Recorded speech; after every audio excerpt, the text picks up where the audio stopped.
Hello friends, అందరికీ శ్రీరామనవమి శుభాకాంక్షలు. అయితే ఈ శ్రీరామనవమి రోజు ఏం జరిగిందంటే, నిన్న మార్కాపురము దగ్గర బస్సు ప్రమాదం జరిగింది. ఆ బస్సు ప్రమాదంలో 14 మంది ఎంతమందో సజీవ దహనం అయ్యారు. ఈ ఈ బస్సులల్లా కూడా ఈరోజు పండగ జరుపుకోవడానికి పండగకు వచ్చేవాళ్ళు చాలామంది ఉన్నారు.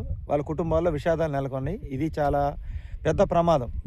పూర్వం రోజుల్లో బస్సులు ప్రమాదం కానీ జరిగినట్టే, బస్సులు కానీ లారీలు కానీ జరిగితే డ్రైవర్లకి క్లీనర్లకే దెబ్బలు తగిలేవి, లేకపోతే వాళ్ళకే ఇబ్బంది అయ్యేది. ఇప్పుడు ఫైర్ అవుతున్నాయి బస్సులు. ఫైర్ అయ్యి వెనక కూర్చున్న వాళ్ళకి వెనక సేఫ్టీగా, మధ్యలో కూర్చున్న వాళ్ళకి సేఫ్టీ అనుకుంటే వాళ్ళే తగలబడి ఫైర్ అయ్యి వాళ్ళు సజీవ దహనం అయిపోవడం జరుగుతుంది. ఇది చాలా బాధాకరమైన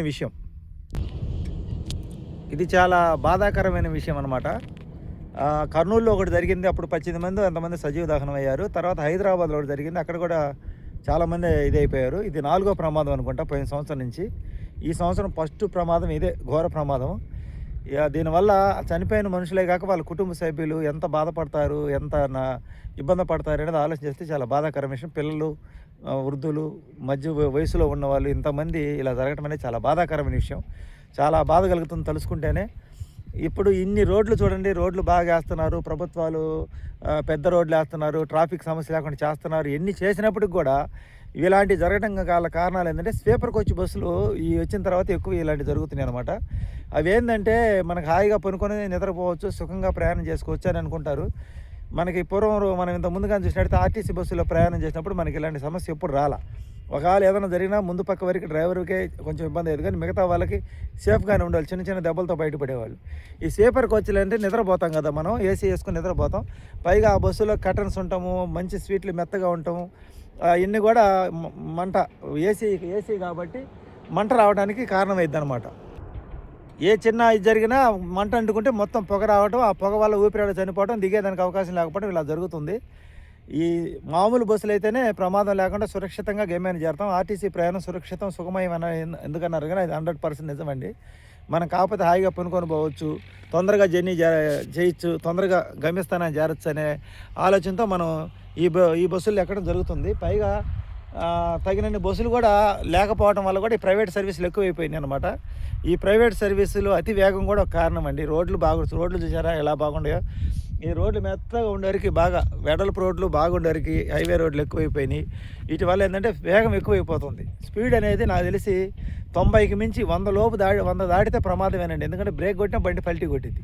ఇప్పుడు వచ్చిన కొత్త టెక్నాలజీ బస్సులు సడన్గా బ్రేక్ కొడితే సడన్గా పట్టీలు కొట్టడము, ఈ డీజిల్ ట్యాంకులు పేలటము, లేకపోతే సర్క్యూట్ అయ్యి లోపల అంతా వైరింగ్ అంతా ఏసీ కనెక్షన్లు ఉంటాయి కాబట్టి వైరింగ్ అయ్యి సర్క్యూట్ అయ్యి ఇలా మంటలు చెలరగడం జరుగుతుంది. పూర్వం రోజుల్లో బస్సుకి ఇలాంటి మంటలు చెలరగిన సంఘటనలు తక్కువ.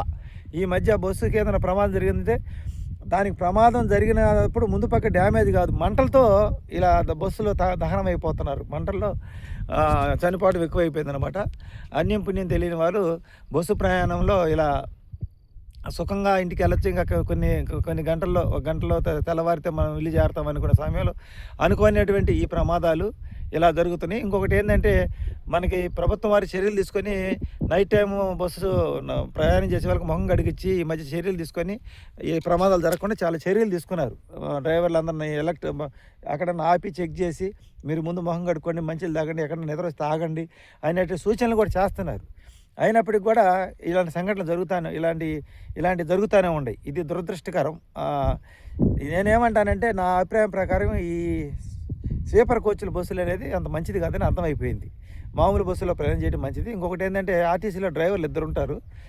వాళ్ళు పైగా ప్రతి ఒక్క బస్టాండు మెయిన్ బస్టాండ్లో బస్సు ఆపటము, మొహం కడుక్కొని టీ తాగి మళ్ళీ కొంచెం రిలాక్స్ అయ్యి ప్రయాణం చేస్తుంటారు. ఈ ప్రైవేట్ ట్రావెల్స్కి ఏంటంటే, వీళ్ళకి బస్ స్టాప్లు ఏమండి ఎక్కడ రోడ్డు మీద ఆపుతారు, ఏమన్నా స్టేజ్ దిగంలో వెళ్ళిపోతారు. గమ్యస్థానానికి తయారీకి చేరాలని ఒక ప్రెజర్ ఉంటుంది డ్రైవర్ల మీద. ఇక్కడ నేను డ్రైవర్లను అన్నగానే జనరల్గా వాళ్ళ ఒత్తిడి ఉంటుంది అనమాట. ఆ ఒత్తిడి మీద గమ్యస్థానం చాలా లాంగ్ పోవాలి కాబట్టి వాళ్ళు ఏ కాడికి కూడా కాసేపు రిలాక్స్ అయ్యేంత టైం వాళ్ళకి దొరకదు. ఆ దొరకపోవడం వల్ల వాళ్ళకి ఈ నిద్ర మత్తులో స్పీడ్ ఎక్కువ తోలటం వల్ల సడన్గా ఏదైనా బండి అడ్డం వస్తే ఇంకా కంట్రోల్ తప్పడం వల్ల ఇలాంటి ప్రమాదాలు జరుగుతున్నాయి. అతి వేగం కూడా ప్రమాదానికి కారణం. ఆ బస్సులు కూడా 100 కిలోమీటర్ల పైన స్పీడ్ వెళ్తాయి అనుకుంటా నాకు తెలిసి. నేనేమంటా అంటే 80-90 స్పీడ్లో వెళ్తే అలాంటి ప్రమాదం ఉండదు. కాకపోతే 1 గంట జర్నీ లేట్ అయితే కానీ ప్రమాదాలు అయితే ఉండవు. మామూలు బస్సులే మేలు అనేది నా అభిప్రాయం. ఏమంటారు మీరు? ఈ స్లీపర్ కోచ్ బస్సుల్లో ఎక్కాలంటే ప్రాణాలు అరిచేతిలో గుప్పిట్లో పెట్టుకొని ప్రయాణం చేయాల్సి వస్తుంది. రాబోయే రోజుల్లో ఈ స్లీపర్ కోచ్ బస్సులు తీసేసి మామూలు బస్సుల్లో ఇంతకుముందు లాగానే మామూలు బస్సుల్లోనే సూపర్ లగ్జరీ, సెమీ లగ్జరీ ఇలాంటి బస్సులు పుష్ బ్యాక్ సీట్లు అవి పెట్టుకొని మామూలు ప్రయాణం చేయడం మంచిది. ఏసీ కోచ్లు ఇవి వచ్చి మనకి టెక్నాలజీ పెరిగి ఏసీ కోచ్లని ఇవని కొనుక్కొని హాయిగా ప్రయాణం చేయొచ్చు అనుకోవటం వల్లే ఈ ప్రమాదాలు అయితే ఎక్కువ జరుగుతున్నాయి నా అభిప్రాయం. మీరేమంటారు? ఒక ప్రాణం ఖరీదు మనం పోయిన తర్వాత తీసుకురాలేం కదండి. అది ఆ సందర్భంలో ఏదైనా ప్రమాదం జరిగినా కాపాడడానికి కూడా అవకాశం లేని పరిస్థితి అనమాట.